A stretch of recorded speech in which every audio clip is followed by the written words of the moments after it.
Team India T20 captain Shreyas Iyer సరికొత్త చరిత్ర సృష్టించాడు. అంతర్జాతీయ టీ20లో ఇంగ్లాండ్ గడ్డపై హాఫ్ సెంచరీ బాదిన తొలి భారత కెప్టెన్ గా నిలిచాడు. దిగ్గజ కెప్టెన్లు విరాట్ కోహ్లీ, రోహిత్ శర్మ, మహేంద్ర సింగ్ ధోనీలకు సాధ్యం కాని రికార్డును శ్రేయస్ అయ్యర్ కెప్టెన్ గా తన 3వ మ్యాచ్లోనే అందుకున్నాడు. ఇంగ్లాండ్తో 5 టీ20ల సిరీస్ లో భాగంగా జరిగిన తొలి మ్యాచ్లో శ్రేయస్ అయ్యర్ హాఫ్ సెంచరీతో సత్తా చాటాడు. ఈ మ్యాచ్లోనూ ఇషాన్ కిషన్, సంజు శాంసన్ విఫలమవడంతో త్వరగానే క్రీజులోకి వచ్చిన శ్రేయస్ అయ్యర్ బాధ్యతాయుతంగా ఆడాడు.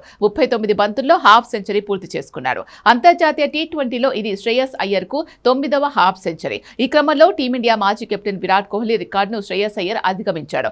ఇంగ్లాండ్ గడ్డపై అత్యధిక టీ20 పరుగులు చేసిన భారత కెప్టెన్ గా విరాట్ కోహ్లీ పేరిట ఉన్న 8 ఏళ్ల రికార్డు అయ్యర్ తాజా ఇన్నింగ్స్ తో బద్దలైంది. విరాట్ కోహ్లీ 2018లో 47 ఇంగ్లాండ్ గడ్డపై పరుగులు చేయగా శ్రేయస్ అయ్యర్ తాజాగా 68 పరుగులతో ఆ రికార్డు తిరగరాశాడు. ఈ జాబితాలో రోహిత్ శర్మ, ఎంఎస్ ధోని ఆ తర్వాతి స్థానాల్లో ఉన్నారు.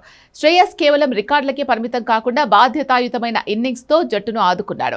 ఈ మ్యాచ్ లో శ్రేయస్ అయ్యర్ హాఫ్ సెంచరీతో చెలరేగినా లాభం లేకుండా పోయింది. వర్షం కారణంగా ఈ మ్యాచ్ రద్దయింది. ఈ మ్యాచ్ లో ముందుగా బ్యాటింగ్ చేసిన భారత్ నిర్ణీత 20 ఓవర్లలో 7 వికెట్లకు 189 పరుగులు చేసింది. అభిషేక్ శర్మ 24 బంతుల్లో 6 ఫోర్లు, 4 సిక్స్లతో 59, శ్రేయస్ అయ్యర్ 47 బంతుల్లో 6 ఫోర్లు, 6తో 68 పరుగులతో రాణించగా శివం దూబై 21 బంతుల్లో 2 ఫోర్లు, 3 సిక్స్లతో 42 రన్స్తో మెరుపులు మెరిపించాడు.